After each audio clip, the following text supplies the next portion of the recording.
when a rain-soaked woman dragged a half-dressed boy into the Red Fern Inn just before dawn. Something about their silence unsettled Rosa, the motel maid.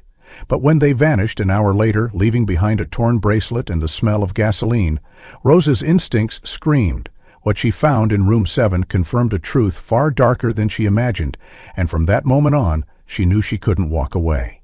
The rain hadn't let up for hours, slashing sideways across the parking lot of the Red Fern Inn like 1,000 tiny needles. Thunder echoed off the distant hills of Bay Hollow, Kentucky, each rumble chasing Rosa Delgado's frayed nerves further into disrepair. At 39, Rosa had spent the last 9 years mopping motel floors and scrubbing away secrets, but this night felt different. The air was heavier, the silence between lightning strikes more watchful. The front desk reeked faintly of mildew and instant coffee. The low hum of the buzzing neon vacancy sign outside flickered red through the rain-slicked window. She had just finished logging a late cancellation when the door creaked open. The bell didn't ring. Rosa looked up, startled. A woman stepped in, soaked through, hair clinging in wet strands to her hollow cheeks. She held a suitcase in one hand and with the other tightly gripped a child.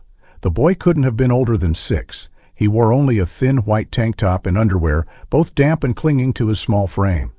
His bare feet slapped the cold tile floor as he shuffled inside. What caught Rosa's eye more than his shivering, more than his silence, was the way he clutched a pillow to his chest, an old flattened thing with fraying corners. Embroidered in faded blue were the words, "Miles, St. Judith's Orphanage." Rosa swallowed. Her instincts kicked in before her professionalism. "Ma'am, are you all right?" she asked gently. The woman looked up with bloodshot eyes, scanning the lobby like she wasn't sure where she was. "Just need a room," she mumbled, voice hoarse. "Just for the night." Rosa hesitated. Something about the woman's expression reminded her of an injured animal, half aware, completely alert. Her hand hovered over the guest logbook, but her mind raced. The boy's eyes darted around the room, never meeting Rosa's, as if expecting something to leap from the shadows. "Okay," Rosa said, masking her concern with a soft tone. "Cash or card?" The woman dug into her soaked coat pocket and pulled out a wad of crumpled bills. As Rosa counted them, she noticed the tremor in the woman's fingers, the red marks wrapped around her wrist like road burns or deep bruises. Rosa didn't comment, just handed her the key to room 7, farthest down the corridor near the ice machine. "Let me grab a towel for the boy," Rosa offered, stepping toward the supply closet. "No," the woman snapped suddenly. Rosa froze. The boy flinched. "We're fine," the woman added, softer this time, leading the boy toward the hallway. Rosa watched them walk away, the boy's small frame nearly hidden behind the suitcase. As the door to room 7 shut, Rosa exhaled. The pillow. The orphanage, the marks, it didn't add up. She opened the guest log. The woman had written Ella Pierce in shaky cursive. No phone number, no ID shown. Rain pounded harder against the glass as Rosa stared at the register, unease coiling tighter in her gut. Over the years, Rosa had learned to mind her business. The Red Fern was the kind of place that thrived in anonymity.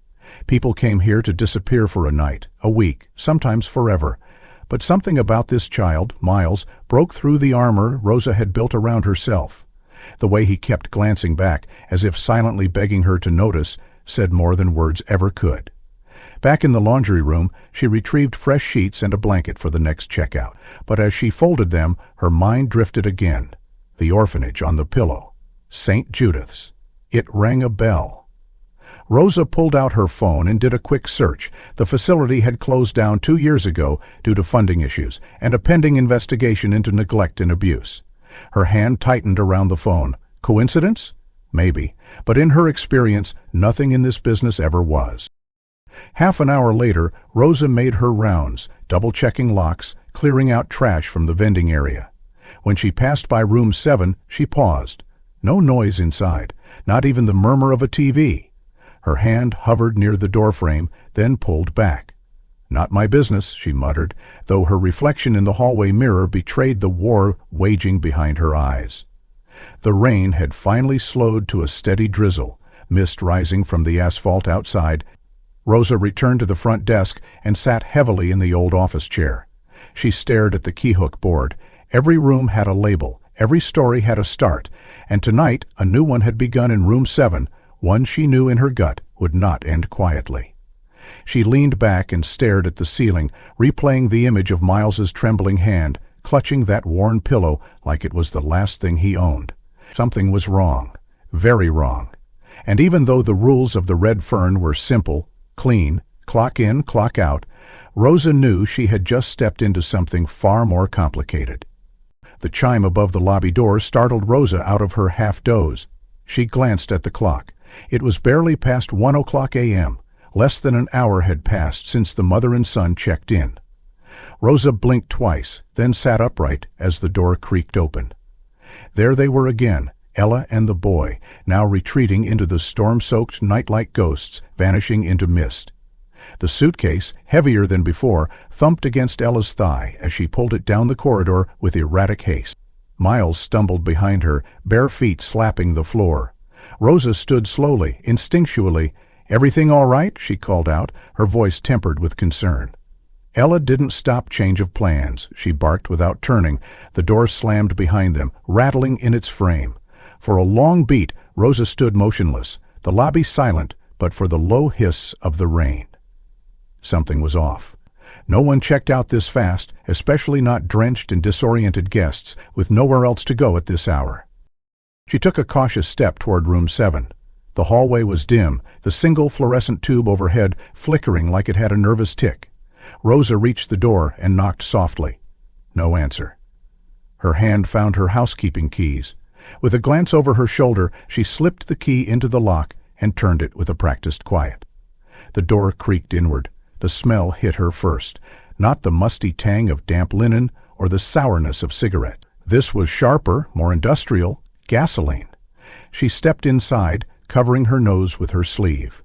The curtains were askew, the bed unmade, the suitcase gone. A small blue plastic bracelet lay coiled on the carpet. Rosa crouched down and picked it up gently. It was the kind issued by children's hospitals or orphanages, made of waterproof material with tiny holes for adjustable snaps. Written in faded ink was Miles, J.F.'s ORP, snap. Miles then cracked from wear and realized the snap had been forcefully broken. The bracelet hadn't just fallen off. It had been removed. Rosa felt a cold unease settle in her chest. Something was terribly wrong. Her eyes swept the room again and caught the edge of something poking from beneath the bed. She knelt down and pulled at it, a torn notebook, its leather cover worn and smeared with what looked like oil or ash. Several pages had been ripped out, but on the remaining ones, Rosa saw hurried handwriting in black pen, etched deep into the paper like someone had written in panic. Day 17, 2 a.m., no return. She froze. Deliver, not leave, not drop off. Deliver, the word stuck to her skin like ice. It wasn't a mother writing about relocating with her son. It was a transaction. Her eyes moved over the surrounding page. Scribbles. Nonsense. Or maybe coded language. Peer drop and contact Dale appeared in different corners. No full sentences, no names, besides Miles. The word final underlined 3 times in red ink. Rosa's hands trembled as she closed the notebook. What kind of mother writes about delivering her own child like a package? She sat on the edge of the mattress, the room spinning slowly around her. The gasoline smell was more pungent near the door, as if something had leaked or been intentionally spilled. She followed her nose toward the corner where the waste bin was overturned. Inside it, crumpled paper towels soaked with a clear, oily substance. She touched the bin. Slippery. And the towels? Gasoline. Not enough to burn the room down, but enough to suggest intent. Someone had considered it. Rosa straightened. 1,000 possibilities scrambled for space in her mind. Miles' haunted expression, the urgency in Ella's departure, the lack of ID, the orphanage bracelet, the torn notebook, all of it spiraling into something she didn't want to name yet. She took the notebook and bracelet with her and returned to the front desk, locking room 7 behind her. Once seated, she laid them out under the desk lamp like sacred evidence. Her phone buzzed. A weather alert, flooding expected in surrounding counties. But Rosa barely noticed. She opened her browser and typed in child trafficking signs, and then, separately, St. Judith's orphanage case. Her screen filled with articles, some buried deep on forums, others more official, reports of 3 children missing under foster care arrangements linked to the orphanage in its final month. No confirmed trafficking charges, no arrests, just a slow bureaucratic burial of a deeply broken system. She leaned back in her chair, heart thudding. Rosa wasn't easily rattled, not after what she'd seen over the years at the Red Fern, domestic fights, drug overdoses, disappearances, but this was different. This felt coordinated, cold, calculated. The bracelet gleamed under the lamp's glow, a silent cry for help. Rosa stared at it, then looked out the window toward the lot. Rain streaked across the glass. The road out of Bay Hollow was quiet, empty, but her gut screamed they hadn't gone far. No one runs into a storm like that unless they're more afraid of what's behind them. She reached for the motel's landline and dialed the one person who wouldn't laugh at her hunch. Barry. He'd worked at Red Fern before retiring and had always told Rosa, "When your gut talks, you listen." The line rang twice before going to voicemail. She left a short message. "Barry, it's Rosa. Something's off. Real off. I'll explain later, just..." She hung up and returned to the notebook. The handwriting was jagged but oddly familiar. Something about the capital D's, sharp and tall. She flipped to the back, where a sticky note clung to the final page. It read, "Don't forget, switch out tag before drop. Or risk everything? Switch out tag." Rosa stared at the bracelet again. Had someone replaced Miles's ID to throw off future searches, or had it simply fallen off in the chaos? The questions piled faster than she could answer, and her chest burned with the feeling she was now involved, whether she wanted to be or not. She stood suddenly, grabbing her raincoat and flashlight. She needed air. She needed clarity. She needed... A low knock at the front glass startled her. She turned slowly toward the door. A figure stood on the porch, soaked through, face obscured by shadow. Rosa froze at the knock, her heart punching against her ribs like it wanted out. The figure behind the rain-smeared glass stood motionless, barely illuminated by the porch light. She moved slowly, cautiously, peeking through the thin curtain beside the lobby window. A man. Tall, stocky, wearing a black hoodie that clung to his frame, soaked from the storm. His head tilted upward slightly, as if he knew she was watching him. Rosa's breath caught. She hesitated, then flipped the deadbolt and cracked the door open just enough to speak through. "Can I help you?" she asked, keeping her voice neutral. The man didn't smile. His eyes were sharp and restless. "I'm here for the room, number 7, he said. "The woman who checked in earlier, Ella. She left something behind. I'm her husband." The boy's father, his voice was calm but had a strange, clipped urgency to it, like every word was chosen too carefully. Rosa's stomach tightened. "Do you have ID?" she asked. He chuckled, more out of annoyance than amusement. "Lady, it's 2 in the morning. You think I carry a wallet in the rain?" She didn't answer, instead watching the water drip from the hem of his hoodie onto the porch. Her eyes traveled up his neck, and there it was. The tattoo, a black anchor curling up from beneath his collarbone, with a serpent wrapped around the shaft. She'd seen that symbol once, years ago, in an online article about trafficking codes, not that she could say for certain. But still, she didn't mention anyone coming, Rosa said carefully. She was in a rush, seemed upset. The man narrowed his eyes. "That's why I'm here. We had a fight. I need to grab her things and my son's medicine. He's asthmatic." "Left his inhaler?" Rosa didn't move. "I won't be long," he said. The man stared at her, eyes boring into hers like he was testing her conviction. Then, without warning, his hand shot forward, quick and practiced, and held the door from closing. "I won't be long," he said, and tried to push it open, but Rosa slammed it shut, clicking the deadbolt with a hard twist. "I'm calling the sheriff," she shouted, stepping back. "You need to leave." The man stood there a moment longer, then stepped off the porch and disappeared into the darkness without another word. Rosa stayed still for a full minute, her hand still gripping the phone. Her breath trembled. She didn't call the sheriff, not yet. Instead, she sat back down, pulled out the sopping notebook again, and flipped through the sticky pages. She needed to find something concrete. something uncreative. She decided to check the motel's guest logs. Maybe the woman had used a fake name, but perhaps this man, or whoever he really was, had stayed before. Rosa opened the wooden cabinet under the desk and pulled out the last 6 months' worth of check-in slips. As she leafed through the wrinkled, coffee-stained papers, her fingers paused on one entry. Room 12. 2 weeks ago, cash payment. Name listed Freya M. Her heart dropped. Freya M. That name sounded familiar. Not a guest name, but something she'd read recently, maybe in the online rabbit hole of missing persons cases that she found herself in after discovering the bracelet.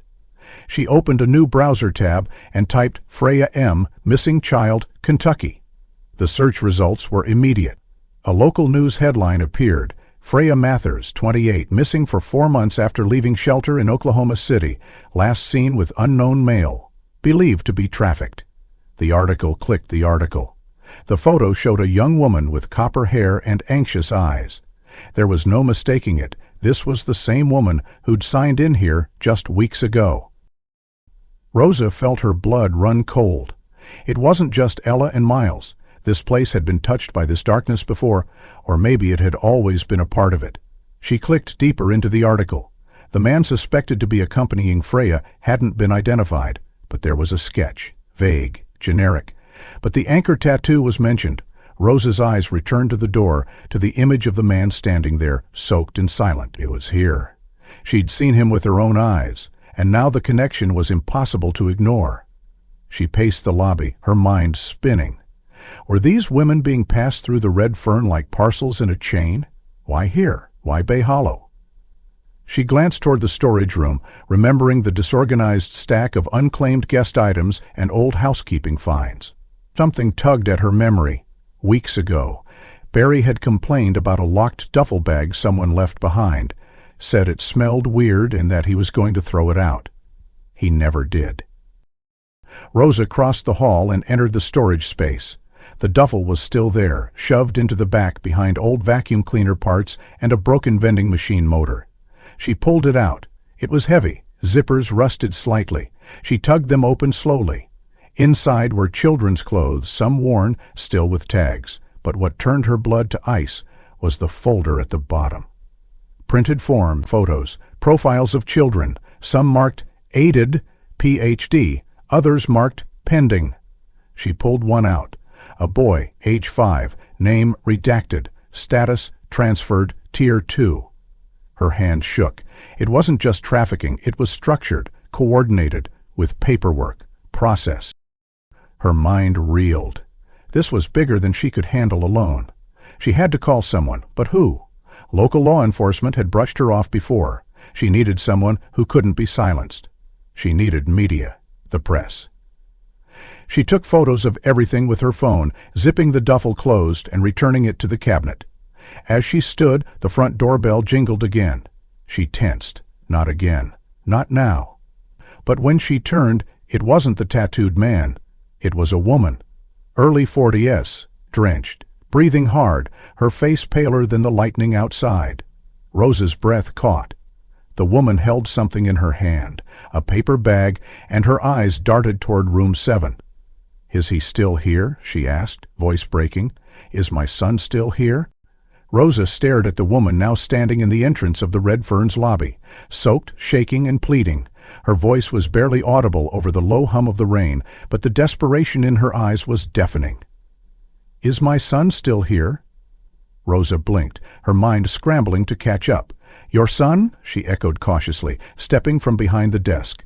The woman nodded, her wet hair clinging to her face, her hands trembling as she held out the paper bag she'd brought with her. I saw something online. A photo. Someone said a boy who looks like Miles was here. I had to come." The name stopped Rosa in her tracks. Miles. She narrowed her eyes. "You said Miles. What's your name?" The woman sniffled and pulled herself straighter. "Lori Jensen. Miles is my son. He was taken from me over a year ago. They forged documents. They said I was unfit, that I'd abandon him. But I didn't. I've been looking for him ever since." Rosa's throat tightened. It was too much to be coincidence. "Come with me," she said after a beat, leading Lori through the hallway and into the small office behind the reception. She opened her drawer and pulled out the bracelet she had found in room 7, placing it gently on the table. Laurie's hands flew to her mouth. "That's his," she whispered, tears streaming down her cheeks. "He wore that when he was taken from St. Judith's. He never took it off." Rosa placed a calming hand on her shoulder. "There's more, and I think you're in danger too." She quickly filled Larry in on the events of the past few hours, the strange man, the notebook, the duffel bag. As she spoke, the color drained from Larry's face. "That man," she whispered, "he called himself Dale. He said he could signing papers I didn't understand, and then vanished with Miles." Rosa's hands clenched. She looked toward the hallway, her mind racing. "Wait here," she instructed Laurie. "I need to check something." She made her way through the narrow corridor that led to the storage closet, then took the side door that opened into the overgrown calf yard behind the motel. The Red Fern's playground was rusted and mostly unused, a relic from when the motel tried to market itself as family-friendly. But Rosa had seen something from the office window earlier, a small figure swinging gently in the dawn mist. And there he was. Miles sat alone on the creaky swing, legs dangling, gripping the chains tightly as he swayed back and forth with the soft creak of metal on metal. Rosa approached slowly, not wanting to startle him. "Hey," she said softly, crouching beside him. "Mind if I sit?" He glanced at her, then gave a tiny nod. Rosa sat on the edge of the old sandbox frame. "I wanted to ask you something," she said after a moment. "Man who came earlier, the one who said he was your dad, is he—" Miles paused, staring down at his bare feet. "No," he whispered. "He's not. He said I had to call him that, but I know he's not my real daddy." Rosa's chest ached. "Do you remember your real dad?" Miles nodded. "He used to make grilled cheese sandwiches every Saturday. With 3 slices of cheese, not 2. He said that made them special." He smiled faintly at the memory, then looked at her, eyes wide. "That man doesn't even cook, he just yells. And he smells like smoke and metal." Rosa swallowed hard. "And your mom?" she asked gently. "Was she with you?" Miles shrugged. "Sometimes. She cried a lot, then she didn't talk at all." Rosa's heart twisted as she gently reached for his hand. "You're really brave, you know that?" He didn't reply, but he didn't pull away either. After a moment, Rosa stood. "Let's go inside. Someone's here who really wants to see you." As they walked back toward the lobby, she noticed something else, the security camera above the back exit. It should have been blinking red, signaling it was recording. But it wasn't. She narrowed her eyes and walked a little faster. Back inside, she ushered Miles into the office, where Laurie sat stunned. Their eyes met across the room, and something unspoken passed between them. "Mommy?" Miles said hesitantly. Laurie let out a sob and ran to him, dropping to her knees. "Baby," she choked out, wrapping her arms around him. "Oh my God, baby, I found you." Rosa stepped outside the room, giving them a moment, and turned toward the maintenance room down the hall. The security system hadn't been updated in years, but it still had a manual override box hidden behind the fuse panel. Rosa grabbed the keys from the front desk and unlocked the panel. The screen flickered on. She rewound the feed from earlier in the night. Nothing. Static. Then a flicker of motion as the sedan pulled into the lot. But at exactly 10:57 p.m., 2 hours before Ella and Miles arrived, the feed cut out. Not jammed, not disrupted, manually disabled. The power icon blinked green, but the record icon went dark. Rosa's eyes narrowed. Someone knew how to disable the system. Someone with access to the panel. She checked the logs. Last maintenance entry, 9 days ago. By guest off, room 12. Her hand hovered over the power switch. Whoever had done this had known the exact system and timing. This wasn't random. It was calculated, and worse, it meant they might still be nearby. Rosa pulled out her phone and took photos of the screen, then texted them to Barry with a single sentence. "Security manually cut. Room 12, last user." As she stepped back into the hallway, she saw Laurie gently brushing Miles's hair back from his face. The boy had fallen asleep in her lap, exhausted beyond measure. Rosa kept her voice low. "We have to be careful. I think whoever's behind this might still be close." And I don't think Ella acted alone. Lori looked up, her expression hardening with a quiet fury Rosa hadn't seen before. "Then we make them pay," she whispered.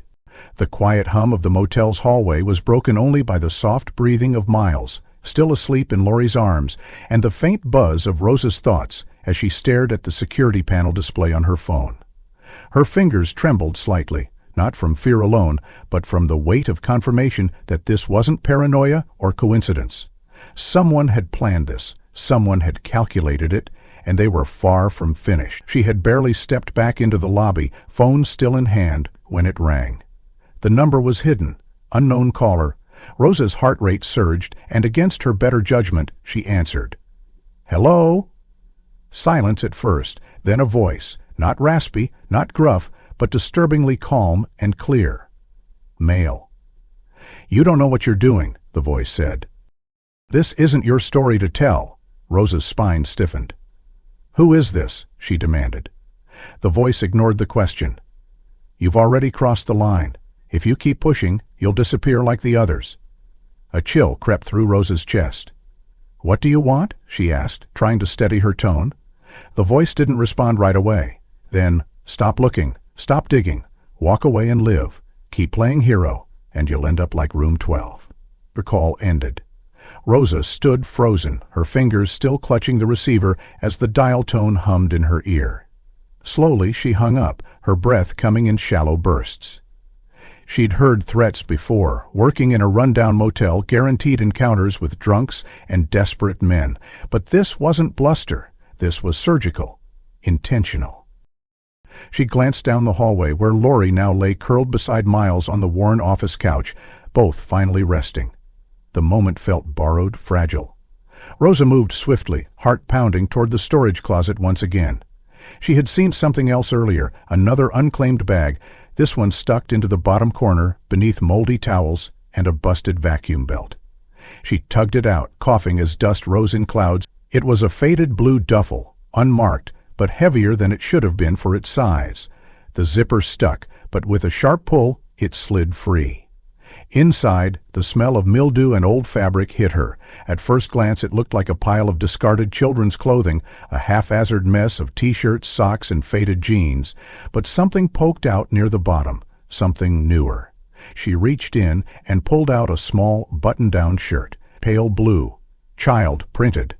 The front bore a stitched patch above the chest pocket. Lakewood Elementary. Proud to grow. Rosa's blood froze. Lakewood. She knew that name. A school just 2 counties over. She remembered the articles, the flyers. 2 children, both under 10, had gone missing from Lakewood in the last year. No suspects, no leads, no resolution. And now, one of their school uniforms was sitting in an unclaimed duffel bag inside the Red Fern storage. Her hands trembled as she flipped the shirt over. On the inside collar, faint marker writing, Liam, the last name was smudged, unreadable. She dropped the shirt onto the counter and stared at it like it might speak. Then, almost automatically, she began taking pictures, everything from the shirt to the inside tag, every item in the duffel.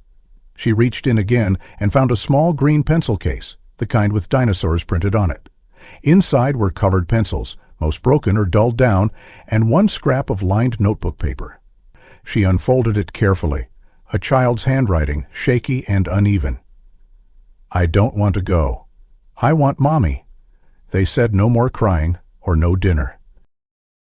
Rosa staggered back. Her mind raced through possibilities, images of scared little faces flashing behind her eyes, wondering how many had passed through her hands unnoticed. She knew she couldn't carry this alone anymore, not just emotionally, legally. She needed someone outside Bay Hollow, someone who would believe her. But first, she needed to hide what she'd found. She stuffed the contents back into the duffel, now with trembling urgency, zipped it and shoved it behind the ice machine in the unused wing of the motel. She'd come back for it. She just needed time. Back at the desk, she pulled out the motel's incident report forms. If anyone asked, she had a paper trail, and as she scribbled vague notes, her phone buzzed again. Another text. No number, no name, just 4 words. "We are watching you." She turned the screen face down and breathed deeply, summoning every ounce of steel she had left. She couldn't stop now. She wouldn't. Not with Miles here, not with Lori here, not with the ghosts of children's names hanging in the air like fog. The morning sun was starting to bleed through the clouds when she stepped back into the courtyard. Dew clung to the rusty swing set, and puddles mirrored the battered edges of the motel's roofline. She looked up at the broken camera once more, this time catching a shadow just at the corner of the roofline, a figure, just for a second, stepping out of sight. Rosa narrowed her eyes and gripped her phone tight. Whoever they were closer than she'd thought. Too close. She turned and re-entered the lobby to find Lori standing now, holding Miles's hand. "He remembers more," she said quietly. Rosa raised an eyebrow. "Like what?" Lori looked down at her son. "The boat. I remember the boat." Rosa's stomach dropped. A shipping container? A dock? Her thoughts scrambled. She had to find out more, and fast. The morning haze hadn't lifted when Rosa pulled into the gravel lot outside the Bay Hollow Sheriff's Department, the duffel bag wedged tightly on the passenger seat beside her. She'd driven with one hand clenched around the steering wheel and the other resting protectively on the bag, as if fearing it might vanish or be taken. The building looked exactly as she remembered it: faded brick, dull windows, a rusty flagpole leaning slightly in the wind. Her breath caught as she stepped out and felt every muscle tighten. She had the proof now. Real, undeniable proof. She just needed someone to believe it. Someone to act. Inside, the air was stale with the scent of old coffee and synthetic cleaning agents. A young officer at the front desk looked up with mild disinterest as she approached. "Ma'am," he nodded. Rosa returned the gesture and leaned in slightly. "I need to speak to someone. It's urgent. Just a hair case, he's possible child trafficking case." His posture shifted just a hair, his eyes narrowing. "What makes you think that?" She tapped the duffel bag. "Evidence, names, uniforms, IDs, kids. One of them is at my motel right now." That got his attention.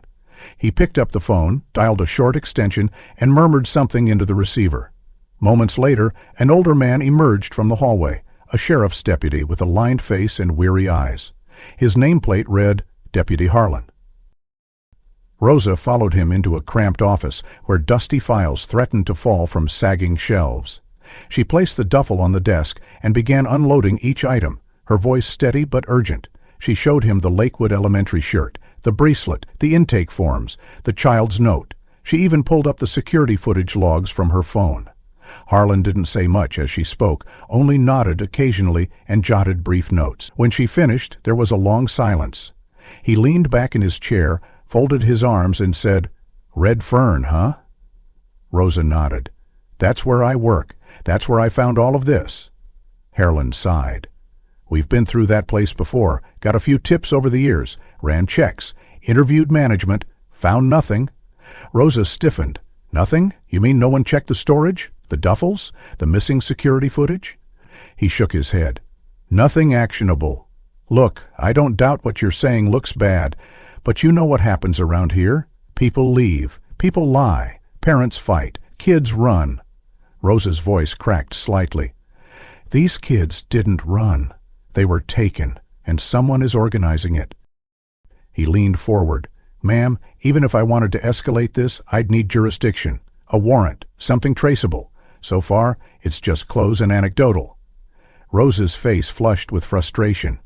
"Anecdotes?" she snapped. "You want more? Come to the motel. Talk to his mother. You'll see." Harlan exhaled slowly, clearly weighing the request. "Fine. I'll send someone by. Later today, no promises." As she left the station, her stomach twisted. She had expected resistance, but the dismissal was crushing. The law, it seemed, only moved when the bodies piled up. She drove back in silence, the road unfolding beneath her like a dull gray ribbon. Lori and Miles were waiting in the lobby, both looking fragile and too quiet. Miles clutched the same pillow he'd brought with him, his thumb pressed into a worn corner. Rosa crouched down, trying to smile. "Hey, buddy, can I talk to you for a second?" He nodded. They moved into the side office where sunlight filtered through broken blinds. Rosa sat across from him, eyes level. "Remember how we talked about being brave?" Miles nodded again. "I need to ask you something really important," she said gently. You don't have to answer if you don't want to. But I'd really like to know." He looked down at his knees, swinging his feet slightly. "Or the man was with you, the one who said he was your dad. Did he ever say anything about what would happen if you told anyone the truth?" Miles hesitated. He opened his mouth, then closed it again. When he finally spoke, it was in a whisper so low Rosa had to lean in close. He said if I screamed or told, they'd take Mommy's eyes. The words landed like a punch. Rosa didn't move, didn't blink. She simply sat there, her heart turning to ice. He said they already took someone else's.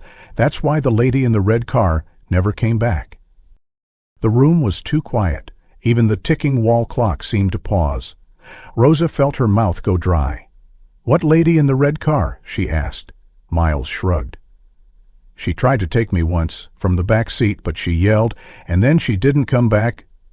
Rosa wanted to ask more, but stopped herself. His hands were trembling now, and she saw tears welling in the corners of his eyes. She moved to his side, wrapping him in a gentle hug. "You're safe now," she whispered. "I promise. No one's going to hurt you." When she stepped back into the lobby, Loria was waiting, concern etched deep into her face. "What did he say?" Rosa hesitated, then shook her head. "Enough to make your blood run cold." She grabbed her phone and tried Barry again. Voicemail. Again. She typed out a text with shaky fingers. "They threatened a witness. They've done this before. I think the red car woman is dead." She hit send and sat down heavily behind the desk. The morning light now poured fully into the lobby, but there was no warmth in it, just a sterile glare. Laurie approached quietly. "Do you think they're watching us?" Rosa nodded slowly. "I think they're always watching." At that moment, a white SUV pulled into the lot. Rosa moved to the window. She didn't recognize the vehicle. Her finger tightened on the edge of the desk. Laurie followed her gaze. "Is that them?" Rosa didn't answer. Instead, she moved around the desk and reached into the drawer beneath the counter, where she tucked a heavy flashlight and a can of pepper spray. She handed the spray to Laurie. "If anything happens, you take Miles and run to the back exit. Don't stop. Don't look back." Outside, the SUV door opened. Rosa's pulse hammered in her ears as she watched the white SUV idle in the lot, its engine humming softly like a purring threat. The windows were tinted, impossible to see through. She stayed low behind the front desk, whispering instructions to Laurie while keeping one eye fixed on the door. "Just stay calm," she murmured. "Don't open it. Don't move unless you hear me scream." Laura nodded, clutching Miles close, her knuckles white around the pepper spray. After what felt like an eternity, the driver's side door finally opened and a man stepped out, tall, thick-shouldered, wearing a windbreaker and ball cap low over his brow. Rosa didn't recognize him at first, but then he turned his head slightly, and the light caught a glint of something on his neck, a familiar tattoo. Her heart stopped. He didn't come straight to the door. Instead, he walked around the perimeter of the motel, casual but alert, like a man inspecting property before a sale. Rosa stayed crouched, phone in hand, thumbing open her recording app. If he was going to say anything, she had to get it. But he never came to the lobby. Instead, he doubled back and disappeared down the corridor that led to the vacant wing, the same hall where room 12 was. Rosa's mind clicked instantly. That room, supposedly empty since last week, but no one had officially cleaned it out. No one had checked since the last incident. She grabbed her key ring and quietly followed. The hallway was dim, lit only by the fading bulbs overhead and streaks of late-morning sunlight that broke through cracks in the side window. Rosa crept slowly, footsteps silent, on the worn linoleum. As she neared room 12, she heard voices, muffled at first, then clearer. The door was slightly ajar, just enough to hear the words, but not enough to be seen. She slipped the phone from her pocket and tapped record. "You said the deal was tonight," a woman's voice snapped, strained, anxious, familiar. It was Ella. "That was before the nosy bitch at the front desk started poking around," the man replied coldly. "We're doing it now. The cash is ready. $2,000, like I said. Job's done, I'm gone." Rosa's breath caught. Hands shook. The words hit her like a slap. $2,000, a price tag, and then, "You're not backing out on me now," he growled. "You said you were done with him, that you needed the money." "I didn't mean like this," Ella hissed back. "He's still my son." "No, he's not." He's a paycheck, and if you don't want to end up like Freya, you'll shut your damn mouth and play your part." Silence. Then the distinct sound of a zipper and paper rustling. Money. Rosa's stomach twisted. She had heard enough. She backed away slowly, careful not to disturb the door, then turned and sprinted back toward the lobby. She burst through the side entrance, startling Lori and Miles. "Pack a bag, now," she said breathlessly. "Don't ask, just move." Lori jumped up immediately, fear snapping her into motion. Rosa pulled her phone out again and hit send. The recording had been saved. It was over 7 minutes long. She attached it to a message and sent it to one person only, Jana Wells, her old friend from high school, who now worked for the Tri-County Herald. Jana had built her reputation covering drug rings, police corruption, and once led a 3-part expose on human trafficking in rural Kentucky. Rosa hadn't spoken to her in years, but she knew Jana would listen. The message read, "Jana, it's Rosa from Red Fern. Listen to this. It's happening again. Room 12. Hurry." With the message sent, Rosa grabbed her keys, threw open the supply closet, and pulled out the backup car seat, old but functional. She turned to Lori, who now held a duffel with essentials. "Get him in the car. I'll cover you." As they moved toward the side lot, Rosa glanced back down the hallway. No movement, but the sense of danger was thick, like smoke curling beneath a locked door. She handed Lori the key. "Drive to the diner off Route 9. Park in the back. Wait for me there. I'll be right behind you." Lori hesitated. "What about you?" Rosa's eyes were cold now, focused. "I need to make sure he doesn't follow." The SUV was still parked out front, but the driver's seat was empty. Rosa ducked around the corner and re-entered the motel through the employee entrance. She slipped back into the hallway, now eerily silent. Room 12's door was closed. No voices.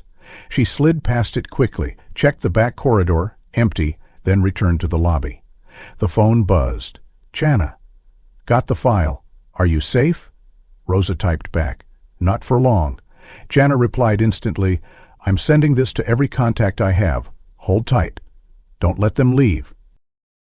Rosa's head snapped up at the sound of footsteps on gravel. Through the front window she saw the man again, walking fast, back toward the SUV. Rosa dashed outside. "Wait!" she called out. He turned, surprised, irritated. "What? You forgot something," she said, approaching with a forced calm. She raised her phone. "Your confession." His eyes widened. "What did you say?" She smiled tightly. "You're on tape, selling a child, threatening a mother." "Oh, and the Freya comment?" His mask cracked, just slightly. "You don't know what you're dealing with," he hissed. "Oh, but I do," Rosa snapped. "And so will the Herald, the state police, and the FBI. Any minute now." He lunged, but Rosa stepped back just as the wail of sirens cracked through the distance, distant at first, then louder, closer. The man froze, a flicker of fear. He turned, bolted to the SUV, and peeled out of the lot with a squeal of tires. Rosa watched him go, heart hammering, phone still clutched tight in her hand. The storm had returned with brutal timing, drumming against the windows of the Red Fern Inn as Rosa stood motionless in the lobby, her heart pounding with the fading echo of screeching tires. Though the tattooed man had fled, Rosa knew in her gut this wasn't over. She grabbed the motel's landline and called Lori, who had just reached the Route 9 diner.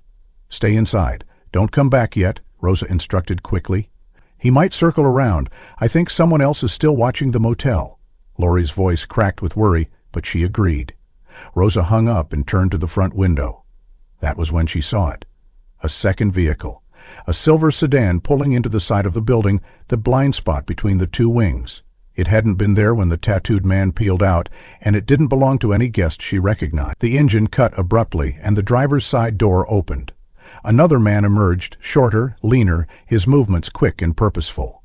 In one hand he held a key fob, in the other a phone pressed to his ear.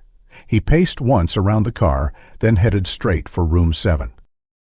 Rosa's stomach sank. She had left it unlocked in the chaos, not expecting anyone to return so soon. Before she could act, a small figure darted from the back corridor. It was Miles. Somehow he had slipped away from Lori at the diner and returned to the place he knew, the only familiar ground in a sea of strangers and chaos. Rosa barely had time to scream before the man grabbed him roughly by the arm. "Hey!" she shouted, bursting through the lobby door, rain immediately soaking her through. The man turned just as Miles struggled in his grip. "Let me go!" the boy cried, his voice cracking.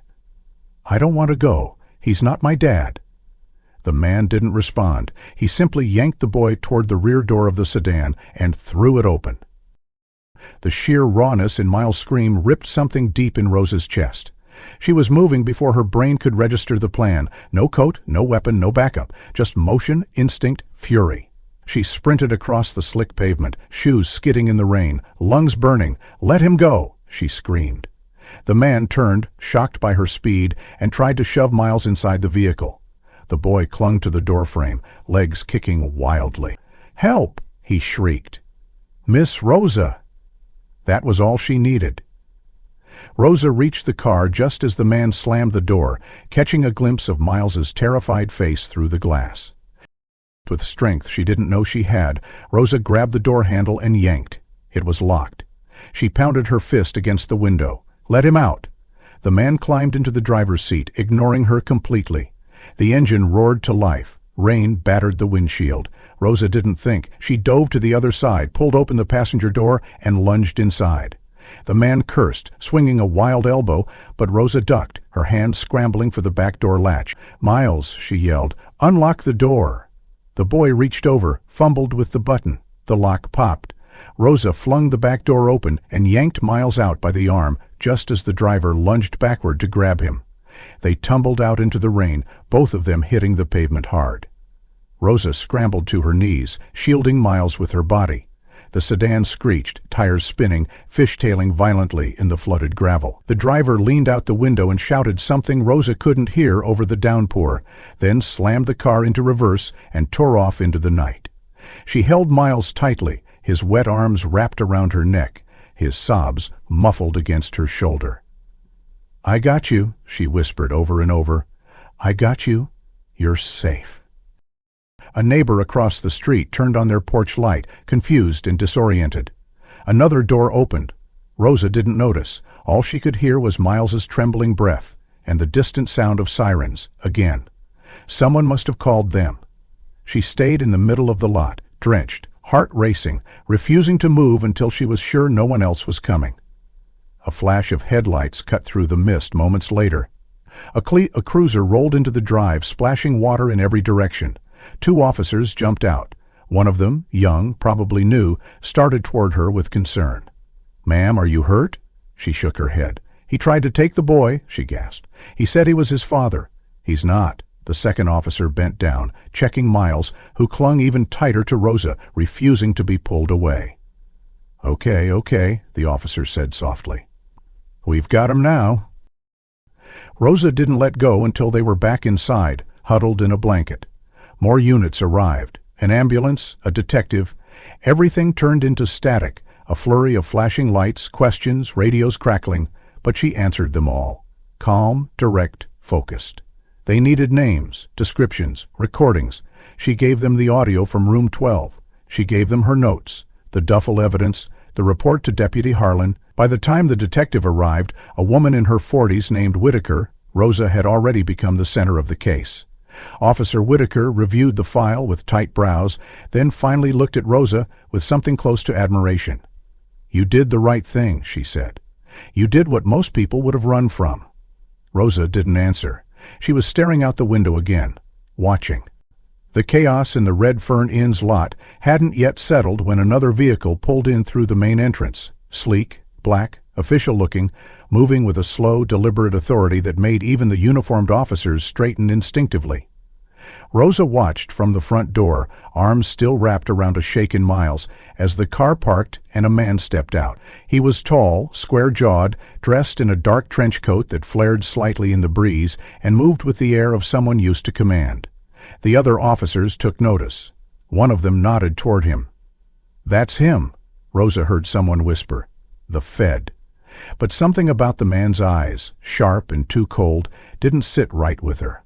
He walked up the driveway, past the yellow crime scene tape now strung across the entryway, and pulled something from his inner pocket. A badge, quickly flashed, then tucked away. "Special Agent Dorian Reed," he said crisply. "FBI. I'll be taking over the interview and collecting any media materials or statements you've received from this woman." He pointed at Rosa, his tone clipped. Officer Whitaker stepped forward, arms crossed. "You came in fast," she said evenly. "Didn't get the APB 5 minutes ago." The man didn't blink. "I've been working this lead independently for weeks. It's a national-level trafficking case, and we've been tracking the suspects across 3 states. I'm here to bring in the child and collect evidence." His voice was controlled, too polished. Rosa took a step back, instinct prickling her skin like cold static. "No," she said quietly. "He's lying."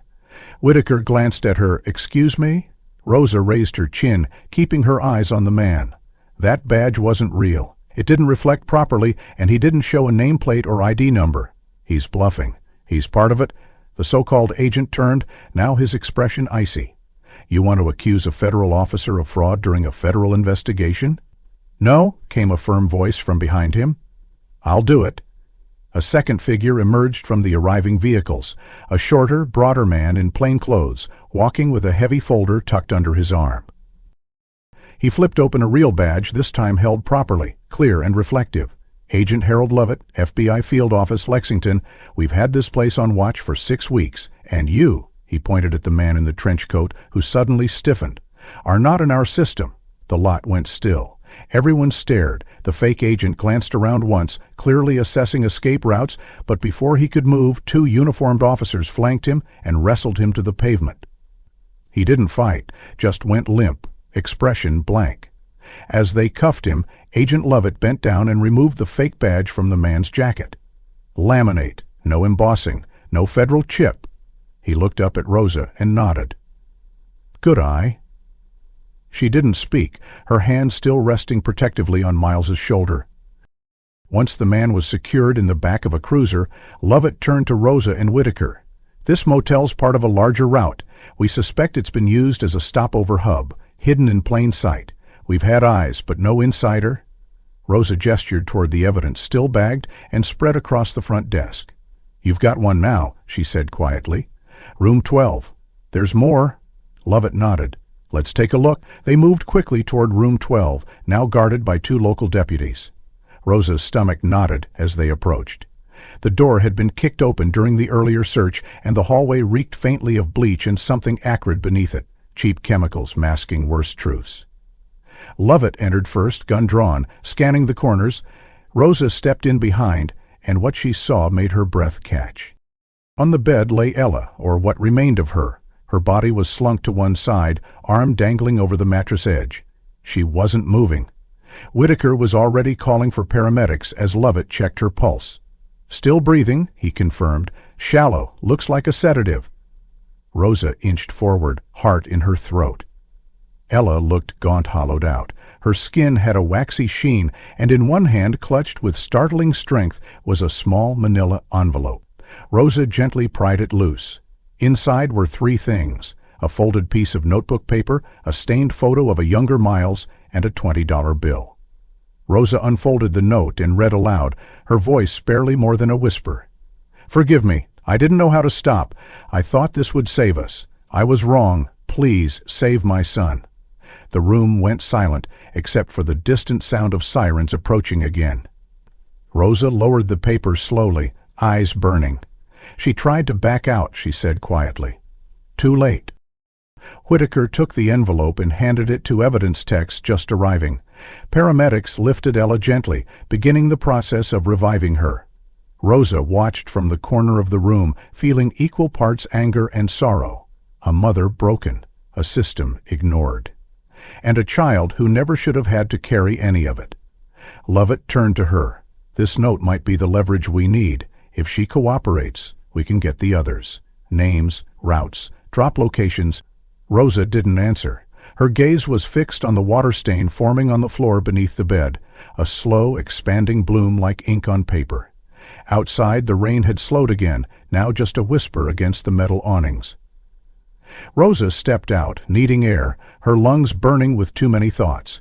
Miles was seated on the lobby couch, eating crackers from a vending machine bag that one of the officers had handed him. Lori sat beside him, holding his hand with a grip that never loosened. Rosa knelt in front of them. "It's over," she said softly. "Or starting to be." But even as she said it, her eyes flicked to the edge of the lot, where another unmarked car sat parked. Empty. By late afternoon, the sky above Bay Hollow had begun to clear, revealing a wide stretch of soft blue streaked with silver, the kind of sky that always arrived too late after a storm had already done its damage.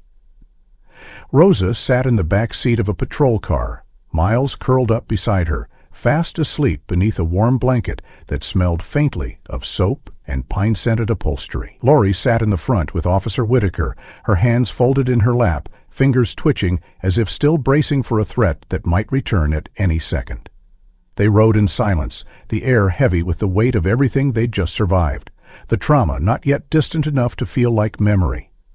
The car turned onto Maple Street and pulled into a small brick building flanked by modest landscaping and a faded sign that read, "Natural Glass Sign Side. Make it laugh to see the sign that read, Bay Hollow Child and Family Service."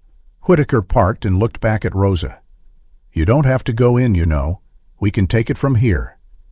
Rosa shook her head. "No," she said softly. "I need to see it through." She gently nudged Miles awake. "Come on, sweetheart, let's go meet some people who can help." The boy stirred, blinking slowly, his small hand finding hers instinctively. They stepped out into the late afternoon light, and Rosa felt the coolness on her face like a reset button being softly pressed. Inside the building, the walls were painted pale green, the kind used to soothe without much success. A woman at the desk smiled gently when she saw them. "We got the alert," she said. "Is this Miles?" Rosa nodded. "He's been through a lot." As they spoke, a door to the side opened and a man stepped into the lobby, wiping his hands on a towel. He looked out of place in this setting, flour-dusted apron still tied around his waist. His face was weathered but soft, the kind that spoke of laughter stored up in hard places. He froze when he saw the boy. Rosa noticed him just as he noticed Miles, and time seemed to slow. The man took a step forward, his voice caught in his throat. The boy turned, his brow furrowed. "Daddy?" It wasn't a question. It was recognition, the kind that lived in the bones. The man dropped the towel and crossed the room in 3 quick strides, falling to his knees as Miles ran into his arms. "Daddy, I missed you," the boy sobbed, burying his face in the man's neck. "I looked for you, but they said you were gone."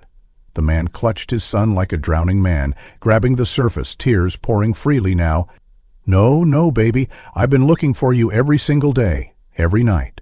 I never stopped." Rosa stepped back, the scene blurring before her eyes. She turned toward the front desk, but the social worker was crying too, hand pressed to her chest. "That's Michael Holloway," she whispered. "Filed the missing child report 2 years ago. They never found anything until today. He's a cook down at Parker's Deli, bakes grilled cheese every morning. They said he never stopped making them. Said he always hoped his son would come back to taste the Saturday special." Rosa couldn't hold back any longer. The tears came suddenly, forcefully, and she left them, not out of grief or fear, but something deeper, release. The broken pieces finally finding a place to rest. Michael stood, still holding Miles, and walked over to Rosa. His face was streaked with salt, but his eyes glowed with gratitude. "I don't know who you are," he said, voice thick, "but you brought my son back to me." "You saved him?" Rosa tried to shake her head, to deflect it, but he reached out and squeezed her hand. "No, don't say anything. Just thank you." Later that week, the Bay Hollow Gazette published the full story, pieced together from Jana Wells's exposé, police statements, and Rosa's own reluctant interview.